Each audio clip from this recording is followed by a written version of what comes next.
Hey guys, and welcome back. Today I want to talk about boundaries. This is something I've wanted to address for a while now, and I'm finally getting around to it. Because as I get older, I've come to realize how important it is to maintain healthy boundaries in all aspects of your life. I think one of the main reasons that people find it difficult to set and then maintain boundaries with people that they love and care about is because most people don't have a clear definition for what it means to have boundaries, and because of not having a clear definition, you feel nervous and unsure about how to set them, and the people that are in your life are then offended by them. So I thought, let's define what it means. What are healthy boundaries? Let's say it's holding space for your emotional, physical, and psychological identity. Space from within which you can have a healthy relationship with others and with yourself, all while feeling seen, heard, and respected. And that's a good thing, right? Simple and seems fair, right? So here are a few signs that you don't have personal healthy boundaries. 1, you say yes when you actually want to say no. 2, you feel physically and emotionally drained after meeting family or friend. 3, you resent people in your life and find it difficult to forgive. 4, you constantly attract people in your life that you would say take advantage of your kindness. I'm going to start with saying no, just because I think being able to say no is so important. And even though it's so important, it's got a reputation as a really negative word. But I think no is a power word. It is a warrior amongst words. Like love. If you are somebody that's crippled by not being able to say no, because I know what it's like. I'm not talking from a place of completely being able to put all my advice into action. This is just things that I've learned along the way, and I have learned through mistakes, through experiences that have very much damaged my life and hurt me deeply. So I just have now realized just how important it is to put boundaries and say no. So practice saying no in the mirror if it helps.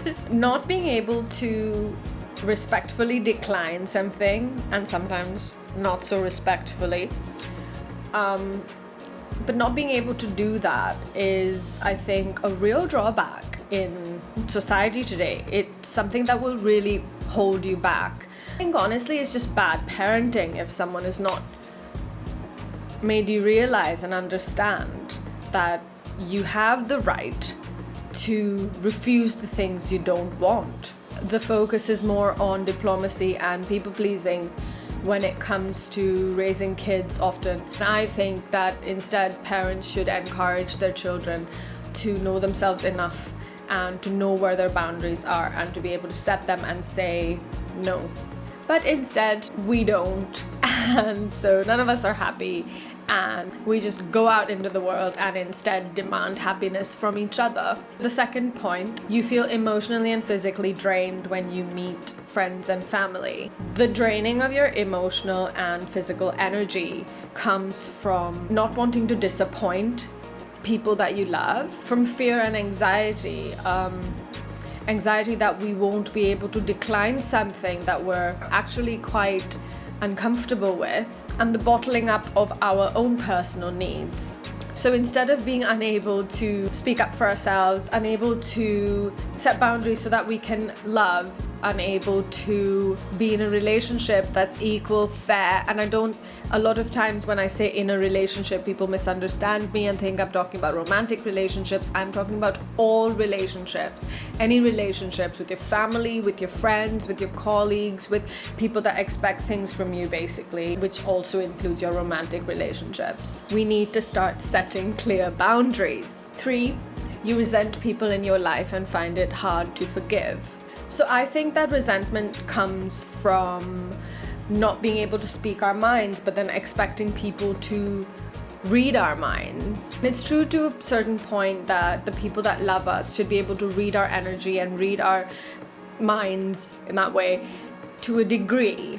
But the thing is that it is not always the case, because often people get used to you putting them above you and think that that's just the way it is and that it's okay because you think it's okay. Also, it's important to remember that just because we are in company of people we love, that does not mean that we are in the company of people that love us. 4, you constantly attract people that you would say take advantage of your kindness. In this case, I'd like to address how we need to accept our part in the times that we feel taken advantage of. Not at all because it's our fault and we deserve it, but in the sense that if you're not setting clear boundaries, then people are looking at you as something to use, and it is our job at that point to say, hell no, that's a boundary. When we don't say that, we allow the abuse.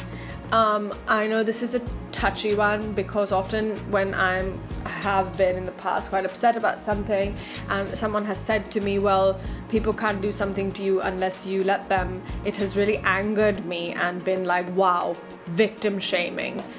But I think to a degree, and in the sense that I'm trying to explain, I hope that I'm doing a good job at explaining it. I think it makes sense in a way.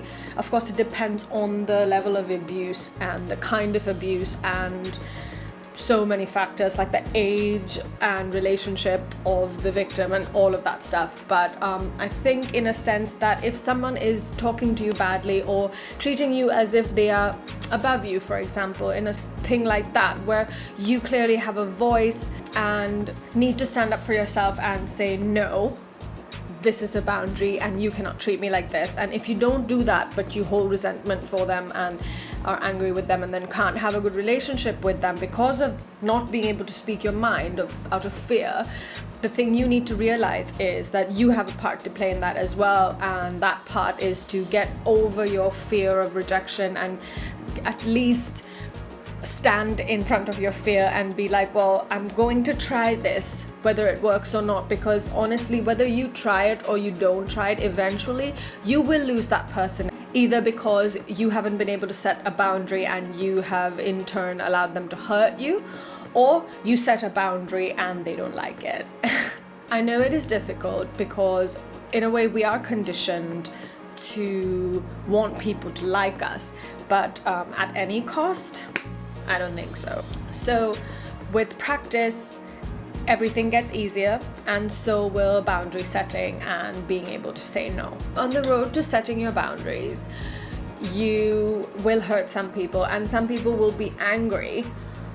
You have to breathe and let it go. They're only upset because you changing is now inconvenient for them, because it forces them to change the rules of the relationship into the kind of relationship where you are respected as an equal and treated with love as well. You are responsible for setting boundaries and then sticking to them, but you are not responsible for the way that people react to them. In a healthy, mutually respectful relationship of any kind, boundaries are expected, encouraged, and certainly respected. Loving someone should never come at the cost of your own dignity and respect. So, what do boundaries sound like? 1. It is okay to say no. 2. It is not my job to think, feel, or live for others. 3. It's okay if others feel angry. 4. I have a right to feel my feelings no matter what anyone else feels about it. 5.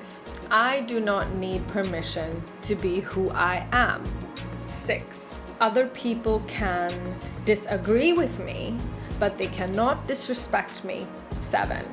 I know I am enough. So, to summarize, not setting boundaries doesn't mean that you are more caring or loving as a person in a relationship of some kind. It probably just means that you are the kind of person that is afraid of disappointing somebody or making them angry, which is cause for concern anyway.